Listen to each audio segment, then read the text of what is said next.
Today, I'm going to share some snippets of information that you'll definitely be able to take back with you and apply in the upcoming days and weeks. This 2 hours is really just a teaser, for a workshop that we're planning, a 2-day workshop as before in the coming months, and in that workshop we're really going to get into the nitty-gritty of things and be able to get practical information, and as in the last one, probably come out with some actual profiles and websites and so on. So let's begin. And I like to deal with numbers. I don't like to say things just off the top of my head.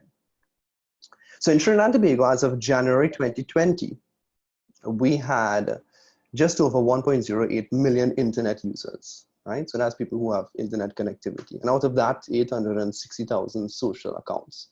Now, just to put things in perspective, this would actually be individuals who have Trinidad and Tobago as listed as their country of origin. So that may not necessarily equate to somebody who is physically here, but it might be a small percentage who are actually living, working, or even studying abroad, and they just left that as their country of origin. But the information to take here is that if you're not competing in this space, you're really missing out on a very large audience, right? And this is in stark contrast to this, where we have the traditional form of advertising, let's just say, with newspapers, and there are currently a circulation of about 240,000 newspapers, and the majority actually being held by the Express and the Guardian. So even if you choose to advertise your business in just one of the major newspapers, you'll get less viewership than if you choose to advertise in the least popular social media tool in Trinidad and Tobago, which is Twitter, right? And then coupled with that, how can you really determine who actually saw the ad that you had in the papers, or whether or not your spend was successful? And you probably could gauge this by the number of calls that you might receive, the days after the ad came out in the press. But it's really nothing compared to information like this, where, this is an example of a Facebook ad campaign that I did for a very new company that really had no following, and they were selling face masks during the COVID period. Now, mind you, this ad ran just for a few days, and unbeknownst to me at the time, Facebook just developed a policy indicating that you are unable to capitalize on the COVID pandemic. So they were blocking all ads for face masks at a point in time. We were able to keep it up for 5 days.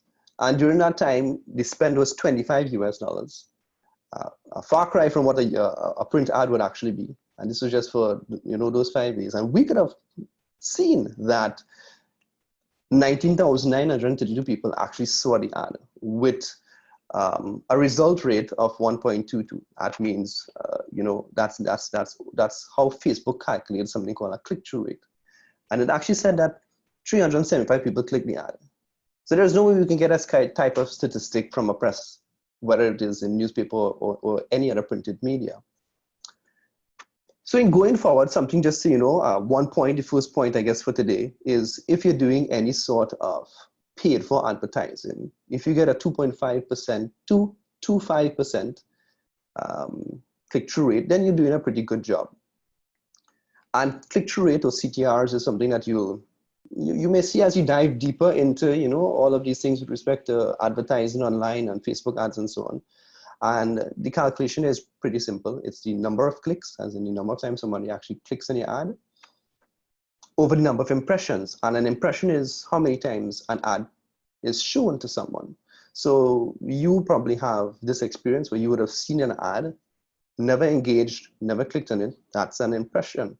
If you clicked on it, of course, it's a click. And this is how they calculate the percentage.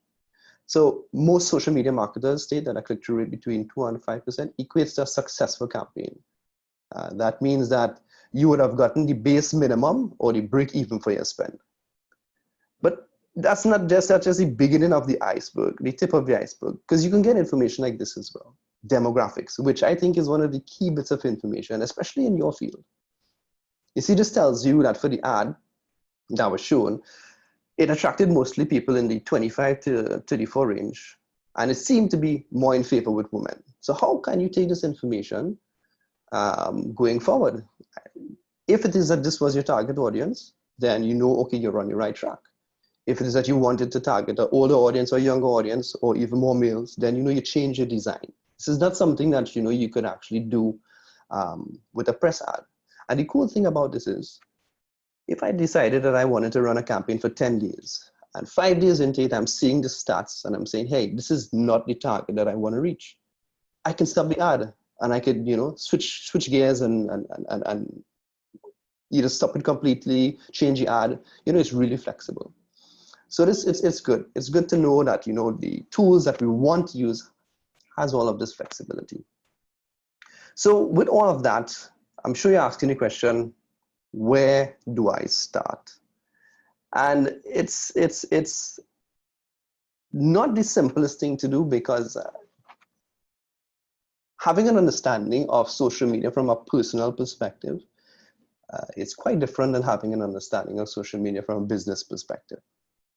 So one of the first things that you want to do really is audit your social presence and understand your brand and what you want to speak about. Because essentially, and I told other insurance financial advisors, I should say this, and just for the record, currently I have on my plate 3 financial advisors, and I'm running their campaigns for them.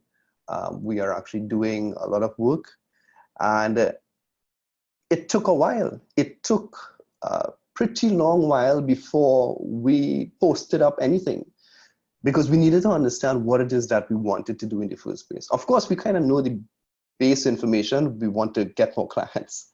But how are you going to go about doing that? Everyone will have their own unique strategy, right?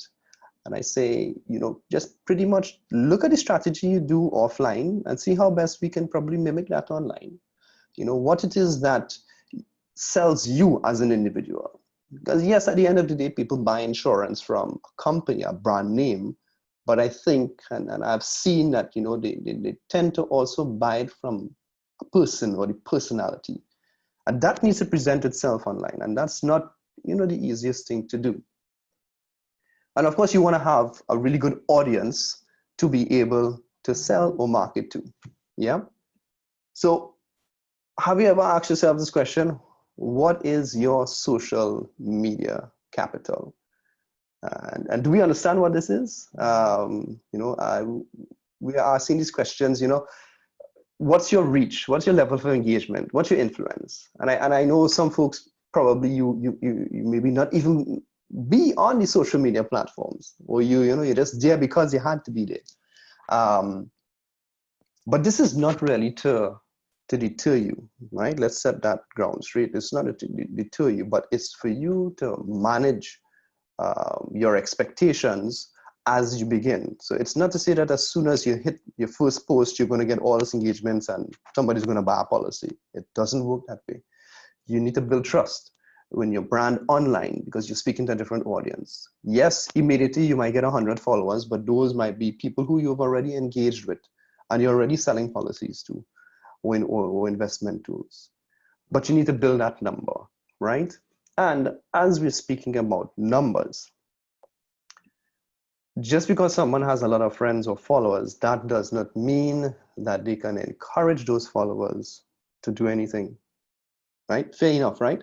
We would have probably seen, you know, folks that might have a ton of followers, you know, and, you know, still no kind of engagement. So the word is engagement, really and truly. We want to be engaging with our clientele. So it's interesting to note that many marketers, let's just say you hire a social media marketer and their goal is just to get you a number of followers, a number of likes, and you're not seeing any results, you know, really and truly in the end. Because if I want tomorrow, I can actually go and buy 10,000 followers and add it to any account that I want. There are companies in Russia and China that do this for you. So you're going to see your numbers just increase.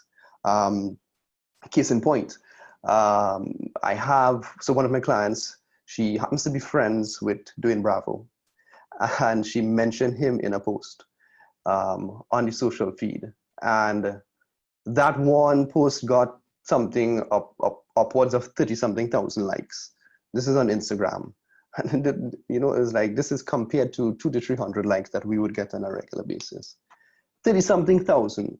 When you look at demographics, more than 80% of them are guys from India. And they just were, actually quite a few of them had marriage proposals in the DMs, but we digress. So, you know, you could have quite a lot of followers, but they're not adding to your brand. So it's really important that we understand that, okay?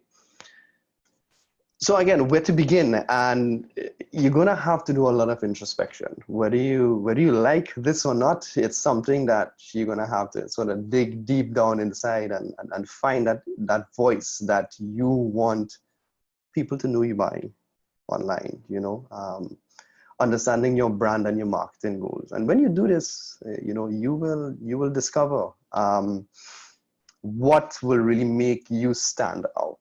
You know, if it's your tone, your messaging style, you know, your aesthetic. Are you going with a casual sort of, you know, presence or a modern presence? You know, are you going to be direct? You're going to include some humor, or is it going to be a mix of all of these things?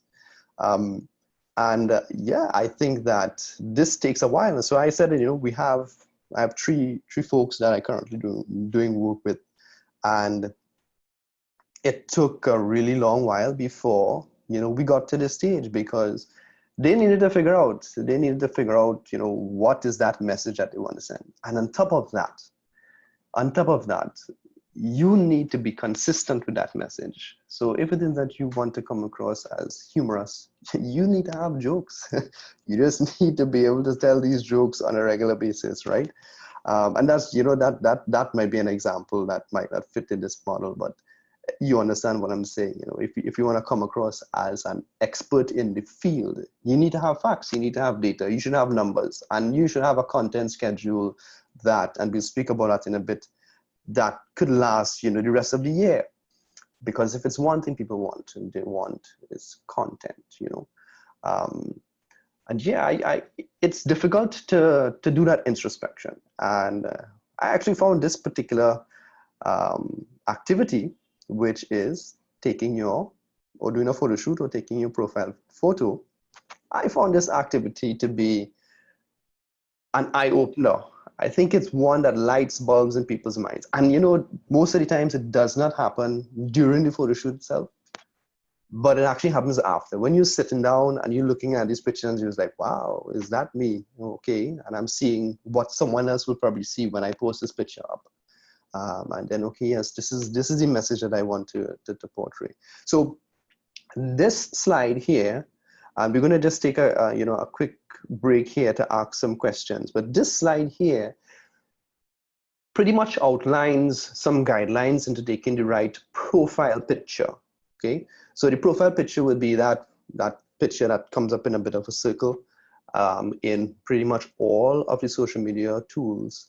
And having the right profile picture, you know, it's a good idea. It's an attention getter that really drives, you know, attracts people into your profile. You should probably see right at the bottom of this here a link, cybersafety.com/10 tips for creating the right profile picture. I actually went in and wrote a little bit more in terms of how to execute this process. So Andrew, I don't know if we have any questions that anyone has at this moment. I know we covered a few things, you know, less of the technical, you know, more on the emotional side, more on the personal side.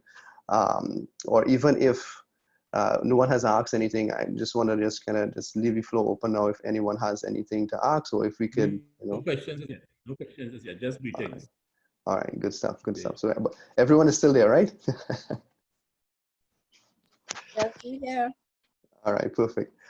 Great. So we're going to jump straight into this next item of planning your strategy. And it's really identifying what stage in that digital transformation process you are in. And let me just stick up in here.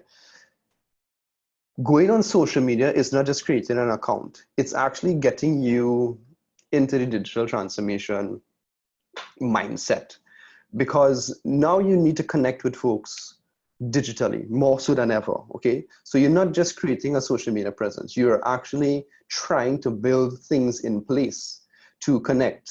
So for example, you may have some forms that you need to fill out that requires, just some bits of information. One of the things you can look at is actually creating these forms electronically. Yeah, and there are numerous tools that you can actually use to do that. So it will get the data from the client to you a lot faster and safer in these times. So that's just part of what that digital strategy could actually be. And of course, you folks would work for bigger organizations, so they may also be involved in that digital transformation. So the digital transformation process really comprises of a few different stages. Communication is the one that we're really going to focus on today. And by communication, I mean, looking at the different platforms that we have to communicate on. So again, when I approached, or when I was approached by any of my clients, it's like, okay, so we want to get on social media. The natural thinking is that, okay, cool, well, we're just going to create a Facebook and Instagram account and we're going to do our stuff there. But a misnomer that a lot of folks have is that if you're on the internet, you're on Facebook, right? And that's not the case. When you're searching for something on the internet, what's one of the first things that you probably do? More than likely, you open up Google and you type and you search. Now, here's the thing. When you do that, your social media profiles is not one of the first bits of information to come up in that search. So actually, to be honest with you, sometimes it doesn't even show up at all. But one of the first things that come up would be websites, okay? So if you are looking to compete with the entire internet space, a good digital transformation strategy would be not just to have a social media presence, but also to have a website. And in the workshop that we would have done before, we spoke about why a website is important, how you can reach a lot more people using a website and getting into the Google Ads network, which again, we'll briefly touch later on. And only to realize that, wow, probably the target audience that I'm looking at might not be in Facebook. We are seeing, and I say the world is seeing a transition from age group that has been traditionally on one type of social media platform and moving to another. And what we are also seeing is that these platforms are more geared towards fun and activity as opposed to business. So you have millions or billions of users on TikTok. I'm sure everyone here would have heard about some. If you have kids, they're more than likely on TikTok already. And if you are unaware, if you see them in the corner of the house dancing some really weird, crazy things, yeah, chances are they're on TikTok. And that's a massive platform. I have seen some businesses do some work on TikTok, but to be honest with you, I think to do it successfully, you have to really understand the social media game. Now in Trinidad and Tobago, we still do have a very active audience on Facebook and on Instagram. LinkedIn is growing, so it's definitely a place to be. And Twitter is also growing as well. There are some brands that choose only one and they decide, hey, this is going to be my primary source of engagement. And that's fine. If you are comfortable with Twitter and you want to use that to push your brand, then that's fine. At least you know you were able to whittle down on your strategy. So it's really up to you to determine what I'm comfortable with to start off with, but understanding that my strategy should not only think about or include just Facebook and Instagram, but it should include a whole host of other platforms, right?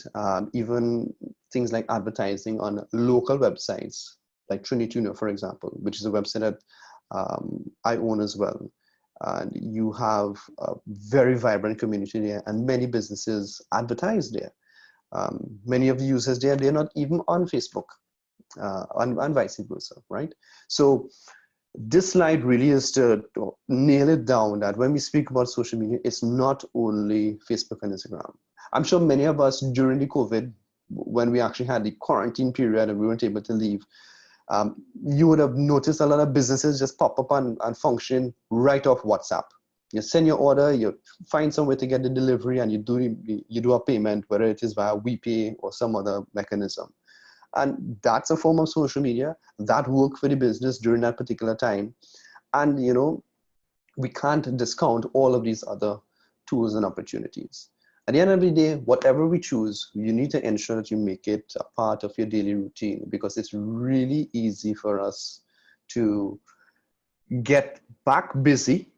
You know, after we take these courses and we're sitting on these workshops and we say, yes, gung ho, I'm really ready to start posting and so on. But we don't make a practical effort to include it as part of our daily routine, then you're going to lose traction. And the minute you start losing traction, you're going to lose followers. And the interesting thing about how Facebook works, the more engagement you have on your profile, the more often it'll show on people who follow you. So I'm following 10 people. Out of those 10 people, only 2 are really engaging on a daily basis. So the other 8, I don't even see anything that they post, even if they post once for the week, because the other individuals, they're probably posting so often. That once for the week post might show up on my timeline 3 o'clock in the morning, because Facebook knows that's not a time that I am actively looking at it. And they also know that that's also not very an engaging post. So I'm probably not interested, which is probably wrong, but that's Facebook's algorithm. So you really need to make it part of your daily routine.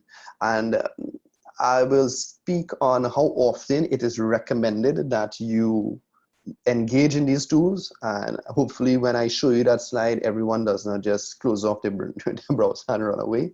But it's just a guideline.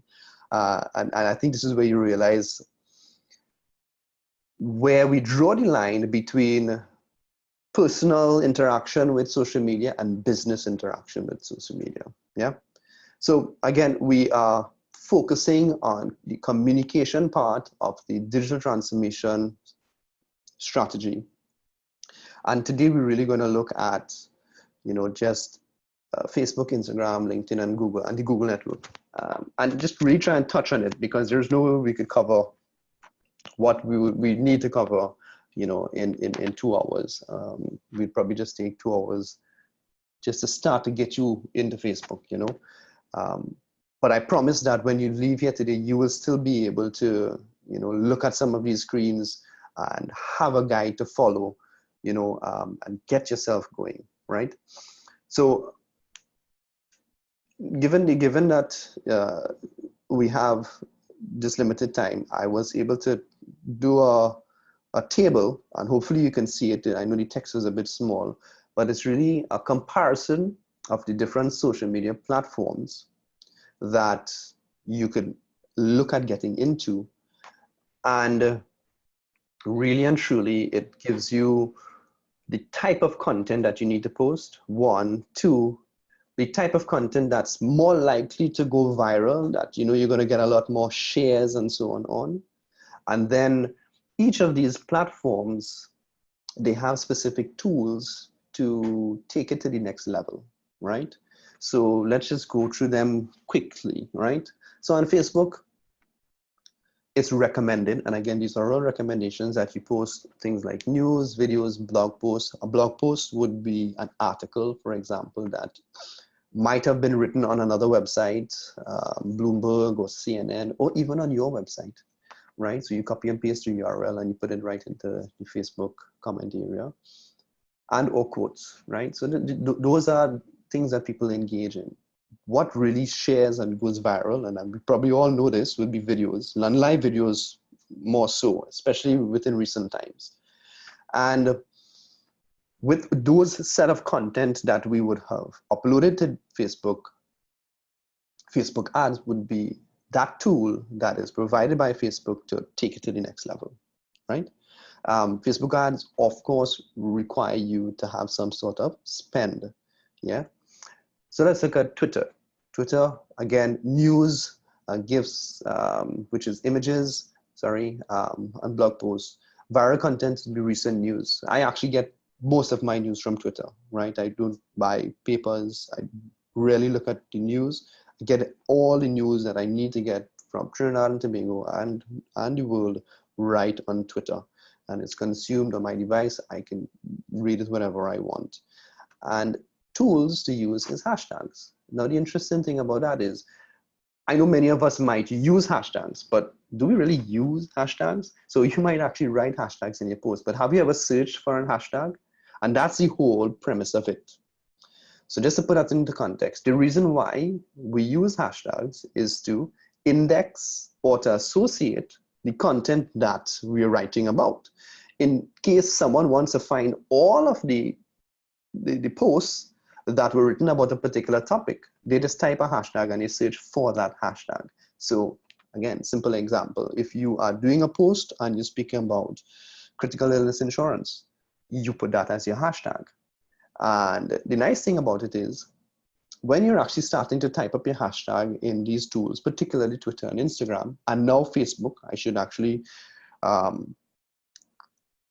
making me aware that previously Facebook really ignored hashtags, but now they're actually utilizing it in the same way in which Twitter and Instagram is.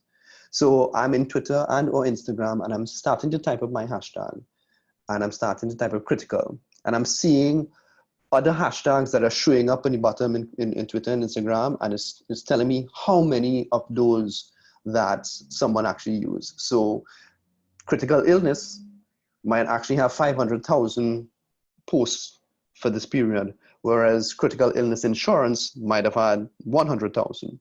So just based on that and the figures alone, I say, okay, great. I know more people are searching for critical illness, so I'll use that instead of critical illness insurance. So that's how you use hashtags. And someone now might go on to these platforms and say, okay, I'm interested in content that's related to critical illness. When you search for that, you're going to see all of the posts that come up. How Twitter and or Instagram is going to determine the order in which those posts come up, of course, it's based on the number of likes, the number of engagements, and the number of followers. So there you go. That's your explanation of hashtags. You probably knew it already. If not, something new. And now you understand the importance of hashtags. So Instagram, a lot of people jump to get into Instagram and they underestimate the amount of effort and work it takes for you to have a really engaged following in Instagram, because it's a visual tool. It requires you to have really good images. User-generated content is very important. And I have some stats on this one going forward, and I'll bring it back to the whole Instagram model.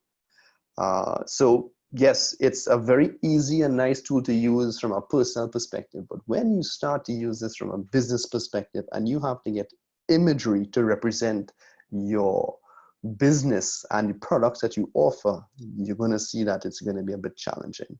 So this is why these things take time, right? I think the time for us to get the account created and start has already passed us. But now it's really time for you to sit down and say, okay, great. For the month of September into October, into November, I'm going to focus on, okay, here's what. This month I'm going to focus on this type of insurance. And this month I'm going to focus on this investment. And I'm going to post 2 or 3 days for the week. Therefore, I need to get so much content. All right, fine. And it's really like that. And as we're speaking on that, we could now look at the area of content. Now, I've spoken to many financial advisors, insurance agents, and I know all they have plenty of things to talk about, right? But somehow or the other, whenever I ask, okay, so what's the post for today? The words just lose from your mouth, right? And it's because, you know, it's there, but you put on the spot sometimes and you just really don't know what to say and what to write. So my recommendation, write it down. Yeah, let's go put it down on OneNote, which is what I use. OneNote is a program by Microsoft. And it's part of the Office 365 suite, which I know a lot of providers have. It works really well, but there are many others. I mean, Notepad, anything could work, okay? And you know what, to be honest with you, before I discovered OneNote, what worked for me was simple pen and paper right on the bedside table, You know, you would just get that idea, you pick it up and you write, but then I realized, okay, I have to put on the light and disrupt my wife, and okay, fine, let's let's just try and keep it digital and, you know, write on your phone. And I mean, I'm sure you have the experience as well. At, you know, 12 o'clock in the night or 2 o'clock in the morning is when you're going to get those bright eyes. It's like, yes, I need to do this. So, you know, have something readily available for you to make a note of what it is that you want to put it out there. And yes, start writing that down and, you know, develop that content schedule. So the next slide is the slide I said I was going to show you all, and some of you might, you know, leave the seminar at this point in time, but it's a guide. It's a guide, right? So they're saying here that if we're actually going to, you know, get into Facebook pages, now that's business page, right? That you should really be posting 1 to 2 times per day, Twitter 3 to 10 times, Instagram, and this is per day. So I'm here to tell you guys that that's not entirely practical. This would really be, so you can check out sproutsocial.com. It's a tool. You have to pay for it. I don't think that they have any free versions. But it's a tool that helps you plan. So you just think of it as a calendar that you're going to see on your screen, and you're going to see Monday, you're going to actually see the image and the little text that you want to post. And you're telling Sprout, I want to post this on Instagram and Facebook in the morning. And then, you know, Wednesday morning, I want to post on, you know, this platform and that platform. So you can literally sit down over the weekend and do your whole week, and Sprout will do everything for you. Okay, so I actually have this to manage my clients. I would sit down for a few hours, you know, and get all of the content, put it up there. So I don't actually need to be ready and present 6 o'clock Wednesday morning to actually post. Sprout will do it for you. So just, again, it's just a guideline, right? I was looking at Pinterest and I was wondering, are they for real? 3 to 20 times per day. It's like, who has so much images, you know? But then you have to look at the type of individuals that really flourish on Pinterest. And those would be folks who, for example, post recipes, you know? So, I mean, they could post 100 pictures of the same dish, you know, or different angles and so on, and get away with it, right? You know, you post a dish, baking, and then eating, and then the empty plate. Yeah, well, you know how it goes, right? But you really need to develop a content schedule. You have to stay relevant. In COVID-19 times, if you're posting less than 2 times a week, right? If you're posting less than 2 times a week, you run the risk of not being relevant. And that's without boosting, okay? So that's my bare minimum. My bare minimum is 2 times a week. And I believe, I'm not sure if I have this later on, but the best days to post and times would be Wednesdays and Fridays in the morning, right? Like around 10 o'clock-ish. These would be the times that the social media platforms would have seen most engagement from its audience. So you obviously want to post your image when things are most engaging. When you post at that time, it means your content is going to the top of someone's timeline, and chances are they might see it. As opposed to if you posted the night before, right? It will go on the top of their timeline in the night before, but by the time the morning reaches, it was, you know, just could lower down and it might be missed. And this is if it's not boosted, right? And by boosted, I mean you pay for the advertising. So boosting definitely helps. And, you know, I strongly recommend, you know, you set aside an ad budget to, you know, to get that going. And we'll speak about how much that could be. And it's really and truly very manageable, right? I mean, you don't have to spend a whole host of money getting this done. So you have an idea of, you know, how often you need to post, and, you know, looking at what it is that you should be posting is the next challenge. And you know, we used to say be part of the conversation, but how about if we try to actually be the conversation? Yeah, and whatever the conversation of the day may be. So this is something that I want to impress upon you. Do not be afraid to be a part of the current topical conversation in the country, but do so, of course, very carefully. So we would have all seen within recent times, very recent times, some very nasty things seen on social media, and it might have been race related or political related. Many brands attempted to be part of that conversation, And we saw big brands, and this is not the ones who, you know, blatantly went out and said something, you know, racial or politically motivated. They tried to add and to pacify the conversation, and the use of one simple word in that image or copy, you know, throw them down the wrong path. So being part of the conversation, but you know, if you don't think that you're ready for any sort of backlash, then you know, just stay away. You don't always have to speak about your business on your business page, is what I'm getting at. But if you do venture into it, just be very wary, because you're going to be tangling up a really, really complicated web, something that you might not even be able to get out of. Okay. And then again, it is Trinidad and Tobago. So after 9 days, most people kind of forget what it is that you say, and you will continue to follow you, right?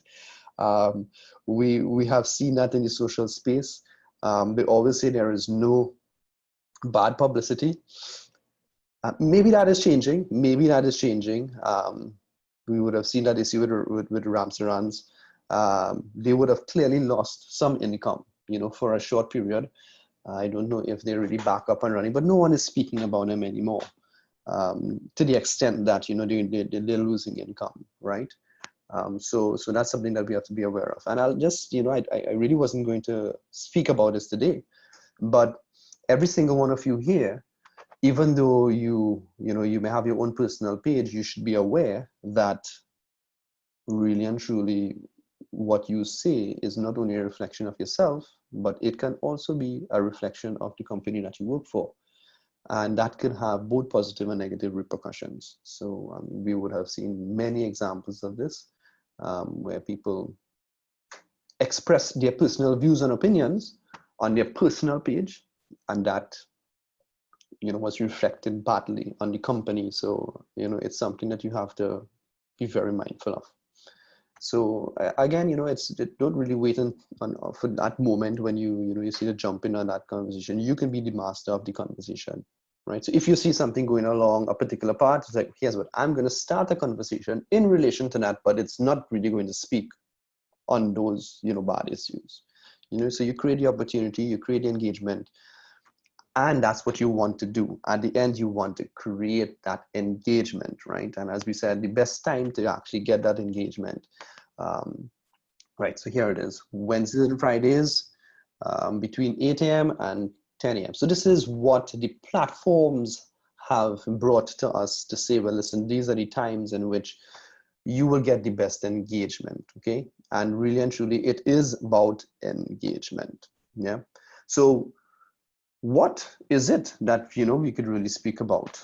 So here's another takeaway slide that can really help you in terms of figuring out, you know, of course, you know, your core content, but this can really help you figure out what could fill the gaps, because you might have, let's just say, two particular topics, or two slide ideas or two image ideas, but you need to get about 8, right? So, you know, you could use these here. We could just kind of review it quickly. One of the things is to like, as in, you know, you go into Facebook and or Instagram and like businesses and organization pages, right? So therefore you would actually see what they're posting, and you could comment on their page, and vice versa. And they may see you as, you know, someone that's following them, and those words are used specifically. You know, you follow local businesses and organization profiles, and you like and comment on posts of the local business, and that would help you to kind of get that popularity there. What I see work is statistics, local statistics. So if, you know, you have any doctor friends that might be able to give you qualified statistics on a particular disease or a particular illness, or any sort of stats, accident insurance, you know, for accident insurance, motor vehicle insurance, sorry. You know, get those stats, put it there. People resonate better with data and figures, right? Excuse. We've also seen good traction with putting tips like home improvement, car maintenance, retirement planning. You know, those things work well for this particular field. I said use keywords in your hashtags, but, you know, of course, don't overdo it. and yes, share pictures, you know. Um, I really try to get my clients to write and share their own blog posts on social media, and that seems to be harder than pulling teeth. So again, I know that you have the content, I know that you have the information. Um, write it. I know maybe it might not be something that you are familiar with doing, but you wouldn't believe how well that works. And this would really help build your content for LinkedIn, because I know a lot of you here know of LinkedIn. You could probably write out LinkedIn, but you don't even have a LinkedIn account. Because it's not that social of a tool, it's difficult also to set up a little bit. So many of us are not on the platform, but it is actually one of the better platforms to be in to get business. And this is from a stats perspective, right?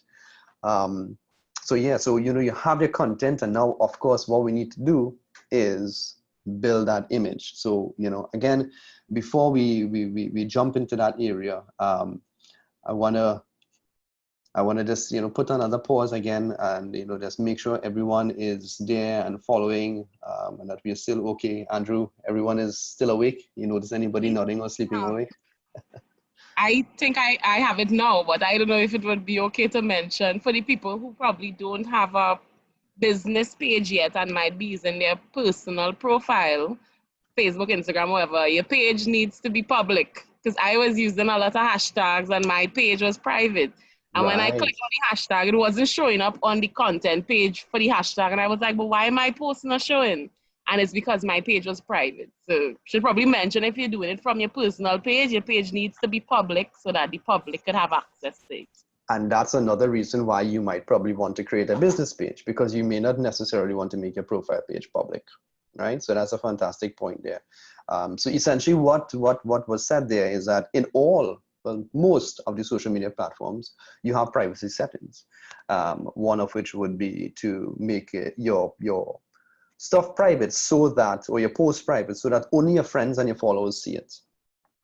Now within Facebook, you could actually have a private profile, okay, but some of your posts could actually be public. So that would be one way to circumvent that. So you can still use your personal page, again, which I don't recommend, but you can still use your personal page as a private profile, but you can do a post that's public. So that's one way in which you could still get the public to actually see. But after that, the engagement stays on that post. So, you know, you wouldn't be able to gain more likes and followers, because again, it's a private profile. So you are quite limited. And then we were actually going to speak a little bit later on as to the advantages and disadvantages of a business page as opposed to a personal page. Yeah. So nice. Glad to see that everyone is still up and running and we're going forward. So the last thing we spoke about. Darren, we don't have any questions, okay? All right, great. No worries. That means you're doing a good job. So the last thing that we spoke about was different examples of content. So now that we have an idea as to what it is that we want to write down, then we need to actually figure out how to lay it out. And there are a few things that we should note for all of our social media posts. So this is a sample of an Instagram post, right? Every post should ideally have a call to action. It means that you are asking the person to do something. So you're giving them a reason to engage with that content. So you're not just putting up stats and saying 10% of people, blah, blah, blah. You have to write that over in a way that would gauge their interest, have them comment, maybe ask a question, you know, true or false, you know, myth or fact sort of thing. And to the base of your of all of your images, you put your contact information. WhatsApp is key. I think that if you have that number that you can have that WhatsApp with, that's fine. Your social handles, it would be really great, no pun intended, if you can have the same social media handle across all platforms. So by that I mean, when you're registering for Instagram and Twitter and Facebook and LinkedIn, if you can get, for example, @DDory for all of them, then you know that's going to make it a lot easier for people to find you. It's going to make it a lot easier in terms of writing it out on, you know, images. You don't need to have a different handle, you know, for different platforms.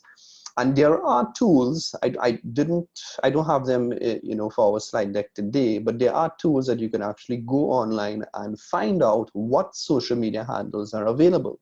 So if you have a company and you want to call it Darren Tech, you could just go onto this website, search for Darren Tech, and it'll tell you whether or not Darren Tech or at Darren Tech is taken in Instagram already. In that case, okay, hey, maybe I could probably do Darren Tech TT. And then you'll see, okay, no, that's available for Facebook, Instagram. So it really works well. People say, hey, yeah, just find me on at Darren Tech TT. Important point to note that your text should take up less than 20%, excuse me, less than 20% of the total space on your image. The reason for that is if you do decide to boost that image, whether it is on Instagram or Facebook, Facebook will not, or they will give you a lot of trouble if you're trying to boost an image where text in that image takes up more than 20% of the total space. Facebook says that you shouldn't really use the image to actually write text. It should really be, photography and images and so on, and use the content area, the post, the headline and the description for your text. So something to bear in mind. And of course, that brings us to the topic of photography. So photography, developing your identity and brand through the use of images. Believe you me, this is also a big challenge because we have to look at what's available, how much money we have to spend on this, and how we can really make it work. Because again, from my experience, photos actually get 56% more engagement than regular graphics. So a picture of you on a post would get more engagement. People will like that more. People will comment on it more, regardless of the type of content, just because they're seeing that picture of you, right? And this is stats that I have based on my clients, and I would have compared images that we would have posted, like say for example, with just quotes like "Have a nice day," and then with no image, and then you have the same post "Have a nice day," but it coming out of my mouth, this will call out and I'm in the picture, and you will see a big difference in the engagement. So now I know a lot of you are saying, but oh gosh, I don't have no pictures to use, and I'm not photogenic, and there's a whole host of different excuses that we could find, and I hear you. It took a long while before I started to use images as well. It's something that you have to be comfortable with. And that's it at the end of the day. You have to be comfortable with. You have to be confident in yourself, confident in your brand, and know how really you want to actually get it done, right? And at some point in time, you would be able to gravitate towards, really choosing that correct profile picture.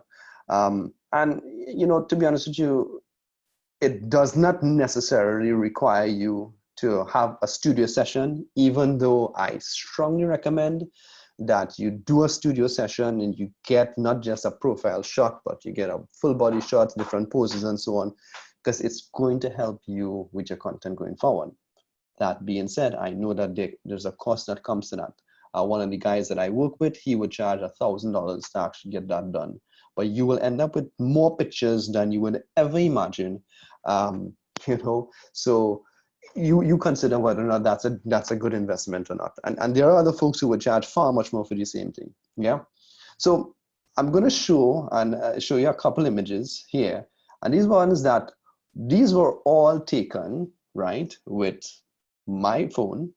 And I would have actually done this for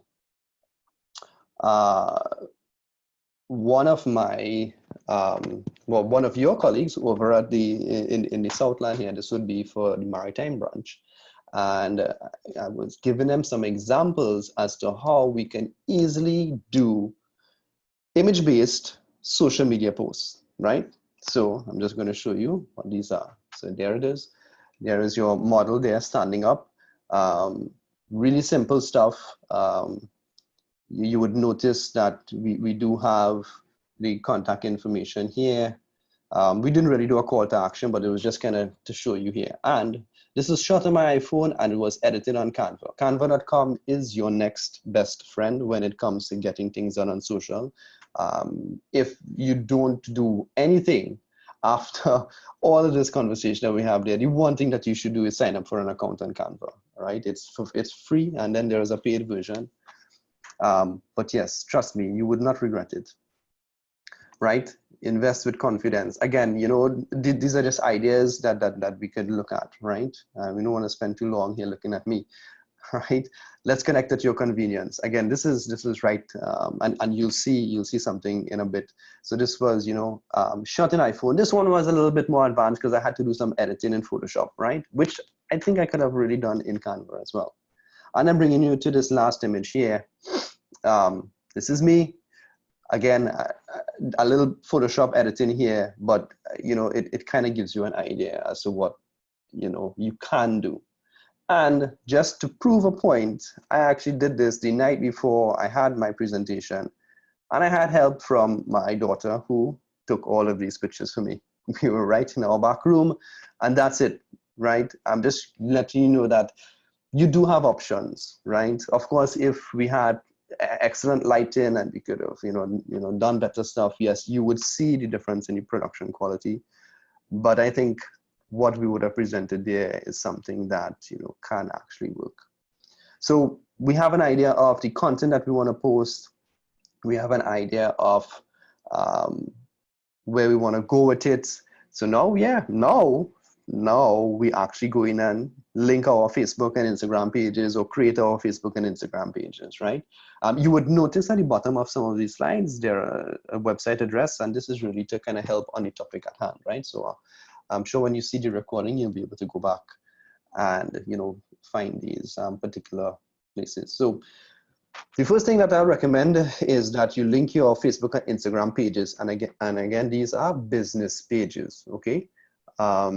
This is under the assumption that you do have these business pages, but it's really important that you create a page, which is that actual term. Create a page in Facebook under your personal profile. I think if you scroll down to the bottom left-hand side or right-hand side, you will see that create a page. And it'll take you through the steps of, you know, creating that business page. When you create a business account, right, it allows you to do a whole host of other things. So one thing to note, and I know we kind of spoke about using your personal page for business, but it actually violates Facebook's policy for personal pages. They frown upon you using your personal account to promote your business. And you know, it does not present that entirely professional approach. Plus, your messages could get lost in the clutter if you have a busy personal page as well. Yeah, but I think the point to note here though is that you have more advantages of a business account, where you can, for example, assign people to help you administer your business page, right? So for example, if you were to hire someone like myself to work with you, then we know, okay, fine, I don't need to share, you don't need to share, sorry, your username and password with me. You can just add me as an admin to that page.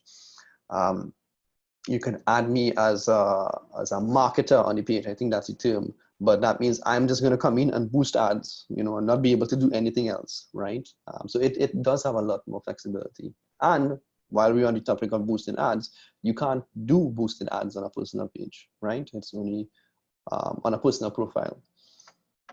Now, Facebook bought over Instagram, so there's seamless integration between the two platforms. You can now literally post on Instagram and it will automatically post on Facebook. That helps a lot in terms of managing multiple platforms. And the biggest thing which we would have seen from the first couple of slides is the analytics and the market insights. So this really tells us whether or not we are doing what, you know, we set out to do, whether we are accomplishing our task, are we meeting our targets? Do we need to change up this particular campaign? You know, should we, you know, use more pink, more blues, those kind of things? And you wouldn't get that information from a personal page. So the business page really does have a lot more, and it's going to cost you absolutely nothing to do that, except if you chose to do paid for ads. And the last one, when you reach that particular level where, okay, I actually have my website and I'm selling product, it may not necessarily apply in this particular field, but you can have a website with your products listed, and you can get full integration with the social tools. So, it really does go quite a long way. And this rabbit hole goes very deep, by the way. We could do so many things with your business page. Now, at the end of the day, though, you do not want to forget about your personal page, because when you create that page, you're going to invite people from your personal page to like your business page. That's the key, right? You're going to leverage on your personal brand. So you might, for example, have 500 people currently following you, 1,000 people following you on your personal page.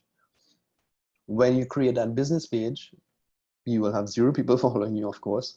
You need to invite people from your personal page, say, hey, look, this is my business page, and that's how you're going to get your immediate set of following organically, right? So that you wouldn't need to actually boost, for example, to get people to like your page. So out of that 1,000 people, you might see, okay, if half of them like my page, I'm really off to a very good start on my business profile without really having to do much, or if any at all, right?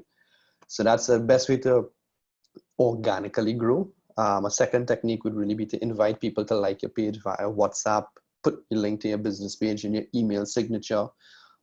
These are other ways in which people will just click, hey, this person has a business page, well, let me see what's about, And then, of course, lastly, we could look at paid for boosting. And again, we will speak on how much that would cost.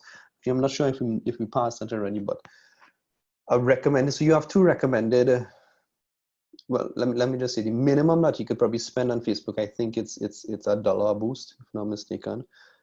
$1 a day, sorry. That really is not going to get you anywhere. This is US dollars, by the way.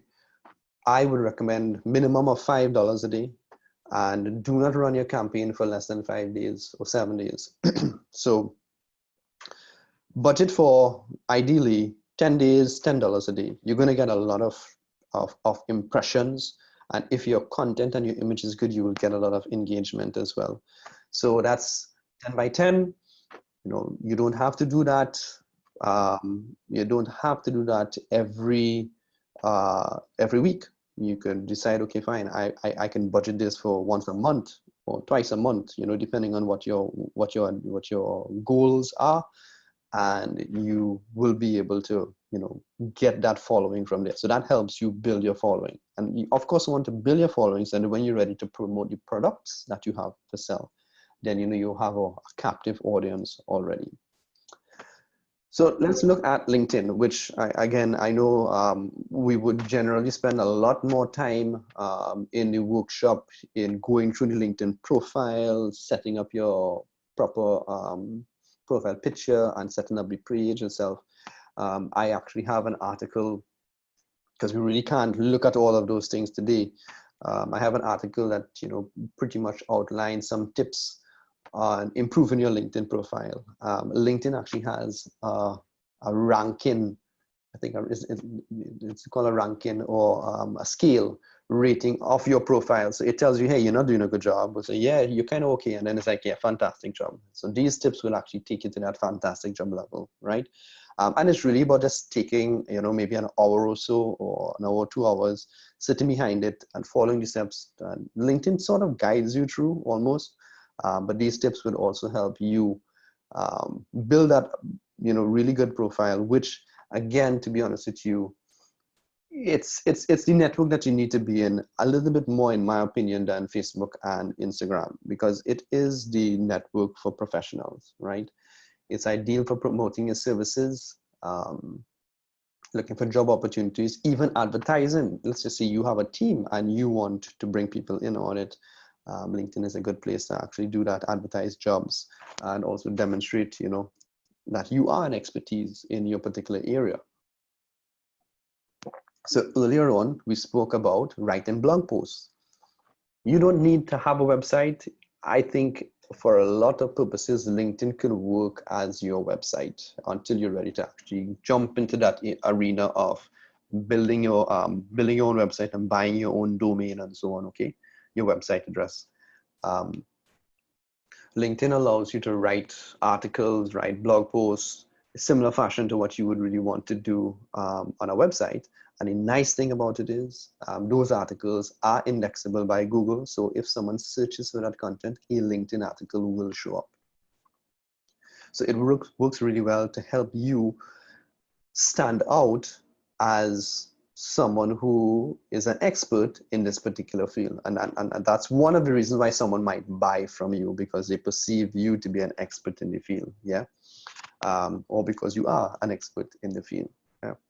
So, and all of the above here, I said, you know, it really relies on you having that good base profile. So follow that link in the previous slide to build that profile and get your stuff going, okay?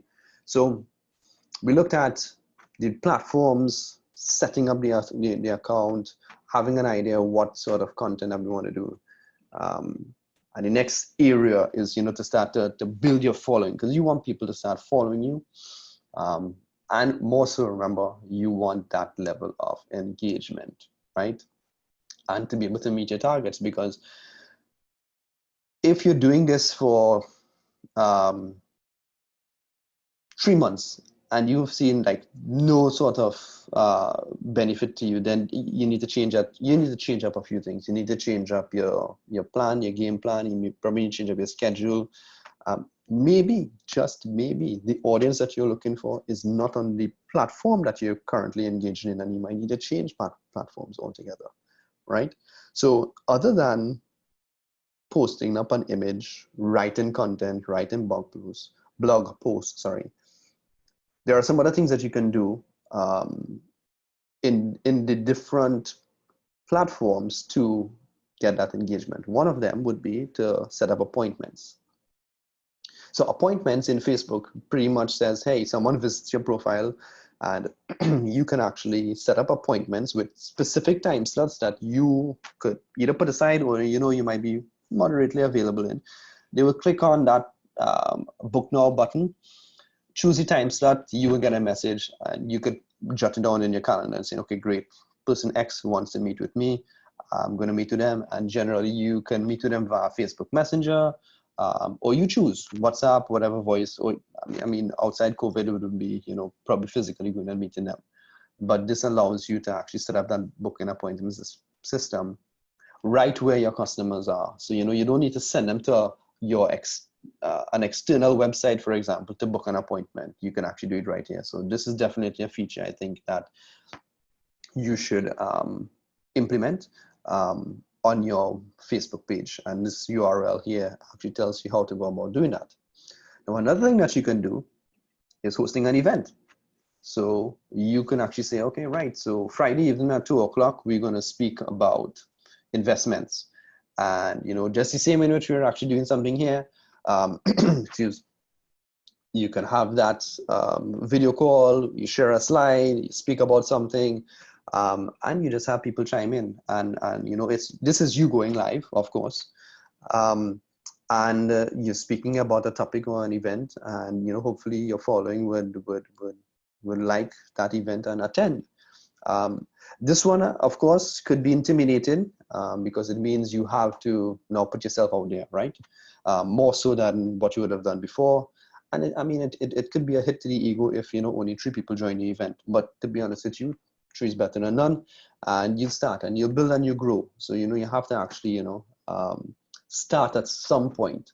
And I think once people realize that, hey, the content that you're sharing is really engaging and very informative, then yeah, I think this is something that we would work with and we can continue doing. And then, of course, we did speak about boosting content on social media, and right, sorry, $10 per day for 10 days. So we did cover this area. So now I'm gonna actually jump out of I'm becoming close to the end, and, you know, in terms of winding down the slides and then maybe going into a Q&A. So we're going to jump out of the traditional Facebook, Instagram stuff, and we're going to start talking about Google. And today we could really only skim on 3 very important areas of Google that I think you should get involved in. So the first one would be Google Business. If you have not yet you can register Google, you could register your business on Google, right? So this would be google.com/business. And what this does is it really puts you on the map, literally. It literally puts you on Google Maps, and it allows you and your name and your company name to actually be indexable and very easily searchable for by Google. Google also allows you to write articles. So this is also another really great area where once your business Google page is set up, you can write articles, because again, earlier on in this presentation, we did say someone will probably come on and search for something in Google. Of course, Google will prefer its own content. So if your content is relevant enough, it'll actually show that up there. Google Business has attributed to a lot of things within recent times in terms of finding contact information for people, businesses, getting in contact, getting in contact via email addresses and so on. Things that they may not necessarily easily find elsewhere. And what we have seen is that folks who just not engage in any social media platforms at all, the traditional ones, as in Facebook, they do use Google and they get the information from Google Business. When you register your business in Google and someone searches for your company name, for example, that's when you'll see the results show up on a column on the right-hand side specifically for your business. So it's highlighted and you get more prominence than the rest of the search results on the left-hand side. All of this is for free, and it really helps. Now, the next level to this, of course, absolute next level, is someone might be, driving along or walking along a busy area, and if you have your offices in that area, and you do have location on your phone, which a lot of people do, Google might say, hey, I noticed that you were looking for insurance recently. Here is an insurance provider coming up on your right. That's how Google Business will really intend to work, right? And it could work for anything. So you might find in the US, for example, if you're driving through, there are a lot of businesses, small businesses and large businesses that would have their stuff on Google Business. You driving through, hey, look, there's an ice cream shop higher up and they have a sale today, So that's all of those are things are what you can actually use Google Business for. So it's not just, to put you on the map, but I mean, again, this rabbit hole goes very deep in terms of, what we can actually do. The other area in Google is called Google Alerts. And again, this is another free one. And this is something I've actually been using since my school days. Google Alerts allow you, well, as the term says, alert you on any topic. So let's just say, for example, you are interested in digital anthropology, like myself. I went on to google.com/alerts and I typed in the phrase digital anthropology. Google knows my email address because it's your Gmail address. And whenever any topic, relevant topic on digital anthropology shows up on the web in general, it could be on a Google site, non-Google site, any site whatsoever, I'll get an email saying, hey, look, there's an article about digital anthropology. Click here if you want to read it. So that prevents me from having to go and search for these things on a regular basis. So I would have used this, So I would have used this during school for research purposes. If your kids have, projects that they need to do research for, you can set up a Google alert for that particular topic and they'll get email addresses. And on a side note, putting on the parent cap here, I actually have Google alerts for my kids, their names, my name, because I want to know if someone writes something about me on the internet as well. And you could do the same. It's similar to, Googling yourself, right? But you don't have the time to Google yourself every day. So you can go to google.com/alerts, use your name if you want to monitor what's going on online. If someone writes something about someone, whether it be your spouse or your kids, you will get an email saying, hey, look, there's an article and it mentioned this name. Of course, if you have a very common name like Imran Khan, you might want to put Trinidad and Tobago in it. So, at least it will know to associate that, and you're not going to get 1,000 emails, every day. So google.com/alerts, it's good to find out about topics, be in the know. So if you are looking at, new things about insurance, you could find that. I read an article where this article would have been in 2017. where Amazon is actually thinking about getting into the insurance game. And it was interesting that that came to me through a Google alert. One of the terms there, I can't remember what it was, but it was a really interesting article. And they were saying that that could be, you know, an absolute game changer for the entire industry, because Amazon has already built trust, and you know they're already there across. I mean, it was interesting. So you know you got to find out a lot of things that you probably will not see in your, you know, your 7 p.m. news, right? This will be things that we're too busy to look for on a regular basis, but Google will help us find that. And the last thing would be Google Analytics. Now this really applies, to be honest with you, this really applies to websites, okay? So if you don't have a website or you're not intending on getting a website, Google Analytics will not apply. However, if you do have one, then it's imperative that you utilize Google Analytics. This really tells you what someone might have searched for to get to your website, how long they spend on your website, what's the most popular pages, which pages they leave. You know, so it really helps you to fine tune your website. You might think that you know you have this really fantastic article and everyone is going to read it. Only to look at Google Analytics and realize, well, people read the first paragraph and they leave because you know the time that is spent on this page is like 7 seconds. So clearly not getting past the first paragraph. So Google will actually get that, you know, drill down into that bits of information.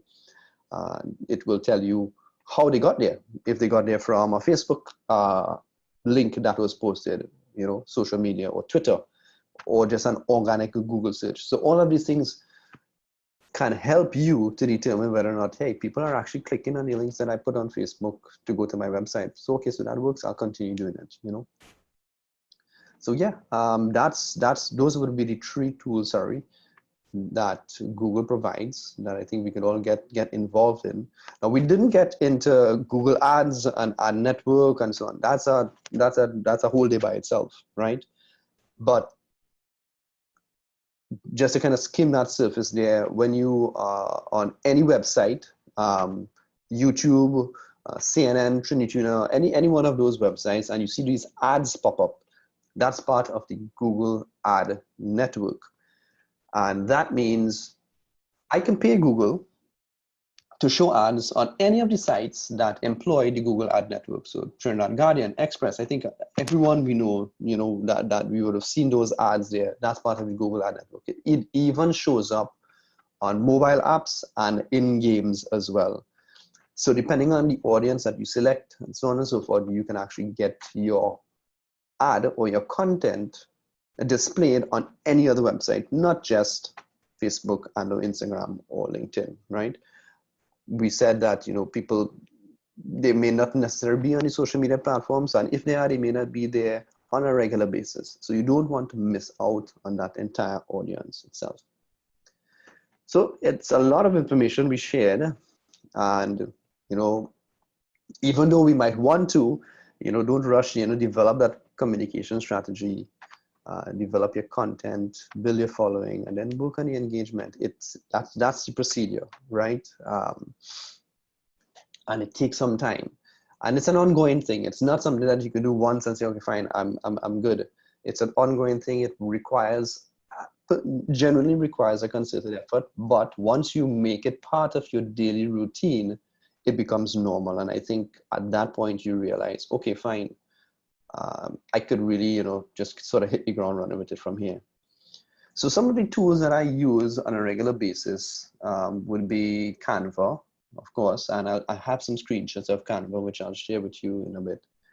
But I also use Pexels, however you want to pronounce it, and Pixabay for free stock images. So like a lot of the images that you would have seen in this presentation, I would have gotten from those sites. They are royalty-free images, free to use.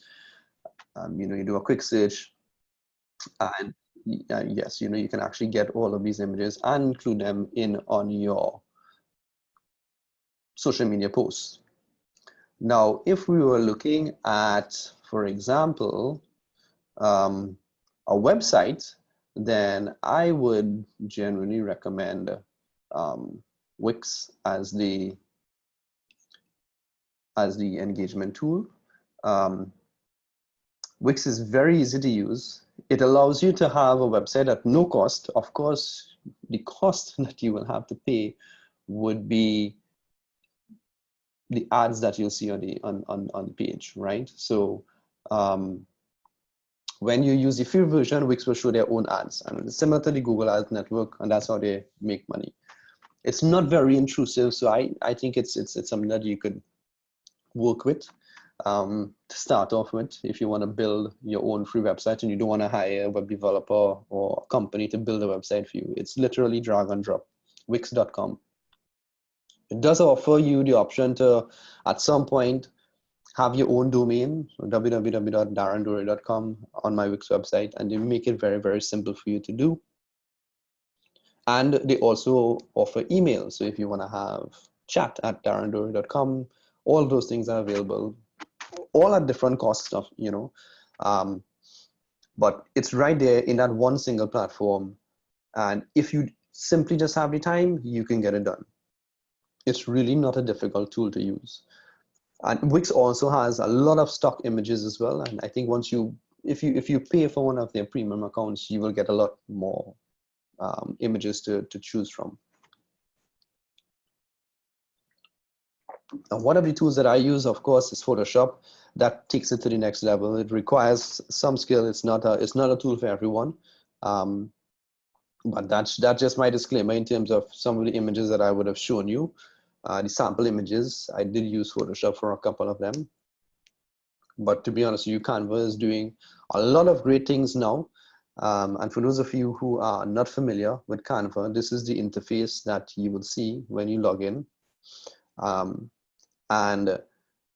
Just off the top, you can search for different things that you can design. This is, I don't even think this is all, but sorry, let me just go back one slide. When you click on create a design, it will give you a drop down with all of these options. So even if you don't know the dimensions for what an Instagram post needs to be or Facebook cover needs to be, you realize I didn't really cover that too much because you don't really need to know that anymore. These tools cater for it for you. So I want to do an Instagram story. I want to do a Facebook post, Facebook cover image. You know the popular ones, just click on that, it will automatically show the dimensions. It will actually build a blank white image in the dimensions, and then you take it from there. You apply your creativity, and you move around things. You can upload your personal images. Recently, they have a background remover tool. So even if you take a picture of yourself on a plain background color, and you just want to take out that background, Canva will do it for you. So now you have yourself to actually just kind of move around, and that would have been something I would have used when I was creating, just trying to find that image, this image here. So this image here of me, of course, I was standing behind a green screen. So when I uploaded it, it was green all around me, and just simple click of a button on Canva, and it removed the background, and there you go. I just wrote some text on it, and that's that particular image. So Canva really has come a long way. I think the cost is either $14.99 or $19.99 a month for their premium version, which I think is really worth it. If you want to get into the space, it's going to give you access to a lot of images to use in your posts, a lot of templates, more fonts. It really makes it worthwhile. You could try it out for a month and see if it works well. You can actually build a whole PowerPoint presentation, well, not PowerPoint, but you can actually build a whole presentation online and present it right from within Canva. And that presentation will look so much different than a traditional PowerPoint or Pages design, because it's different. It even includes animation and so on. My kids use this to do school projects and so on, posters and flyers. So it's an investment that a lot of folks within the family can probably use and make use of. So that actually brings me to the end of the slide deck today with this one last topic that I want to speak on. And I'm wearing, the full cyber safety hat here. So we're putting a lot of things into the digital space. We're creating accounts in all of these different platforms. And most of the time we are doing that utilizing the same password for everything, right?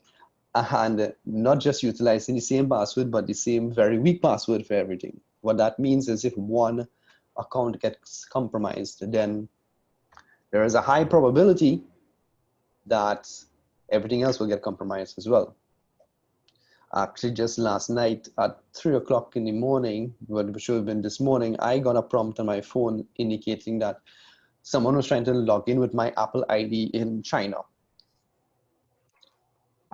And I was like, okay, I know I'm not in China right now, so it's not me and no one I know from there. So chances are someone may have figured out a username and or password that I might have had. And just out of precaution, I went in and I changed my password.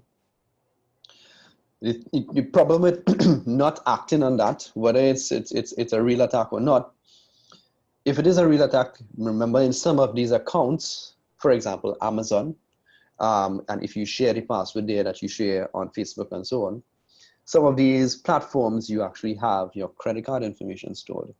And, you don't want to end up with a credit card charge of, some over thousands of US dollars of things that you never purchased, right? So we have to be very diligent when we are creating these new accounts. Let us use secure passwords. If you visit the site, there's a little tool that you can actually type in, something like what your password looks like, or type in your password and it'll tell you how fast it will be hacked. And I think that will give you an idea as to how best you need to improve on that password. So yes, that's the last item that I wanted to share.